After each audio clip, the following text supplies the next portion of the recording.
Привет and welcome to Ruskia.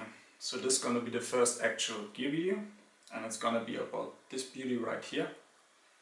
Before I talk about this, I want to talk about my collection in short. So my focus lies on stuff that is or was issued to one of the two famous FSB units with the beginning of the 21st century, so around the year 2000 till now. If you don't have any idea what I'm talking about, the FSB is the Federal Security Service of the Russian Federation, and it has its own military-like units. The most famous are Directorate A, or better known as Alpha Group or just Alpha, and Directorate V, or better known as Vega Group or just Vympel. I used all this stuff at least once, so I get an idea how practical this stuff is, at least for me. And I prefer having or using chest rigs as load bearing equipment, so that's why you see a lot of them. Okay, now let's start with this. You may already know this either from my very first video or because you are also a collector or an airsoft player with an impression or reenactment loadout from the same time period. This is the famous version 1 or V1 chest rig made by the Russian company SRVV or Survival Corps in beautiful Korean woodland camouflage. SRVV is a Russian company located in the Moscow region. They started in 1991 and they still exist today. They produce a lot of stuff. Things like tactical gear, weapon accessories, uniforms and so on. All their stuff is or was issued to different units and operators still use the stuff today. Their quality is very good, and if you want to buy something from them, then you can just do that. They have a web shop, they ship worldwide, and they are very friendly and helpful people. Back to this. This is called a version 1 because it was the first chest rig produced by SRVV, and they started with this around the year 1997-1998. And this is the version 1 because you may, or it's the true version 1 because you may or may not know that there's a model out there that looks very similar to this, but also have some minor differences. So I would call it version 1.0 or version 1.1, depending on where you want to start counting from. The other version is kind of a transitional model, so after the version 1 there came a version 2 chest rig, and the version 2 is still produced by SRVV today, but more about this later. As I already mentioned, this version was produced and first issued around the year 1997-1998 by the request of Vympel. I have several pictures of it in use by operators and I will show them to you. SRVV not only did this chest rig in Korean woodland, they had a whole line of equipment, things like backpacks, other vests and pouches and so on. By the way, I have no idea why it's called Korean woodland or where it origins from, but I think it looks very cool. Okay, now let's start with this. The design is very simple and easy, nothing fancy about it. It's one size fits all. And yeah, let's start with this. So we have two shoulder straps with a slightly padded part and the adjustment straps attached to them. They cross on your back in like a X shape.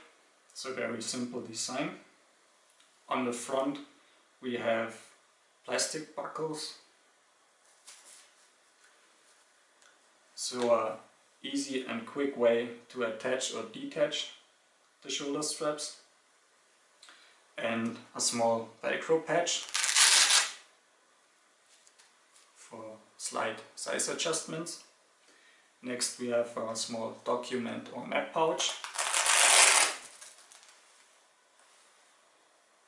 closed by Velcro. Then we have a total of 4 single hand grenade pouches, 2 on each side. They are identical, so I just want to show you these over here. Again, very simple and basic pouch design.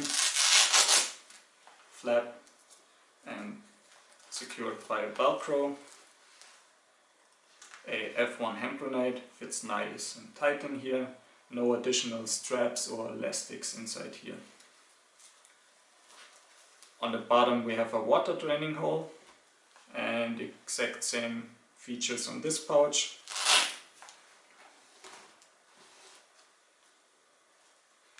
Next we have a dedicated hand flare or signal flare pouch, so that's why I would call this pouch layout a typical Russian layout.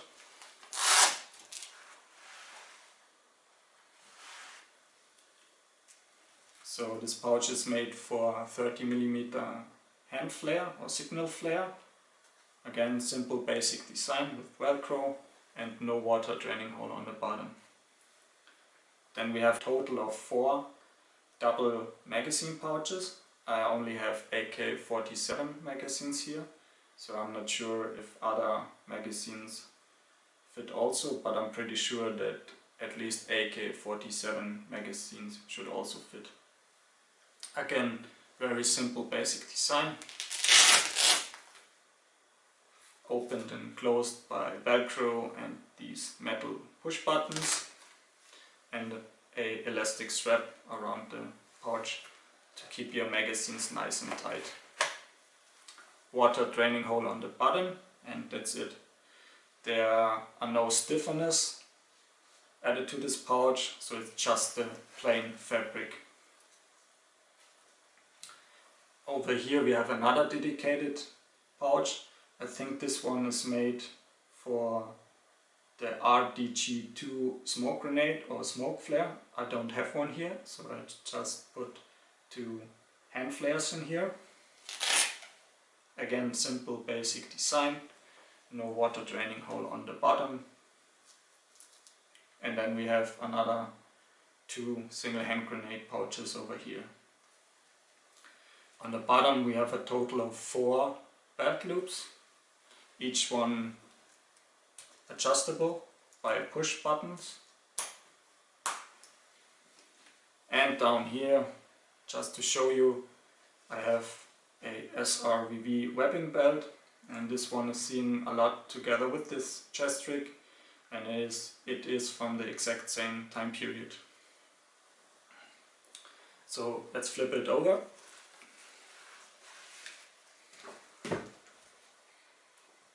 So here we have our waist strap with a plastic buckle, and then you can see a very shiny and high reflective green material on the outside, and in the center part we have again the Korean woodland camouflage material.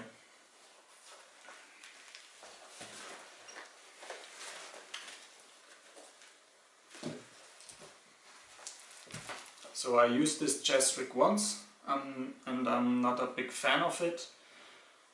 First off, the material, it's kind of a Kudura material, but very thin and I think kind of weak and flimsy, so not the best choice. The pouch layout is also not the best in my opinion, because if you don't have something that fits those dedicated pouches perfectly, then it's kind of waste of space on this chest rig. I prefer having some kind of universal or general purpose pouch. And the magazine pouches are also not the best design, having no stiffness, no stiffener added to them. It can get really annoying putting magazines back in here. Yeah, but that's it. So the other version, the transitional model, is made of a slightly darker and more greener Korean woodland, has black flare pouches or pouch flaps, no buttons on the magazine pouches, has a black backside and only 2 belt loops, and I think also no Velcro on the shoulder straps. I have 2 pictures of it and I will show them to you. So far I never came across a picture of this version being used by an operator, but maybe they just went on with the version 2 very quickly, so not many of them out there. Yeah, that's it. I hope you liked and enjoyed this video. If you did, then please hit like and subscribe and stay tuned for the next videos. Bye!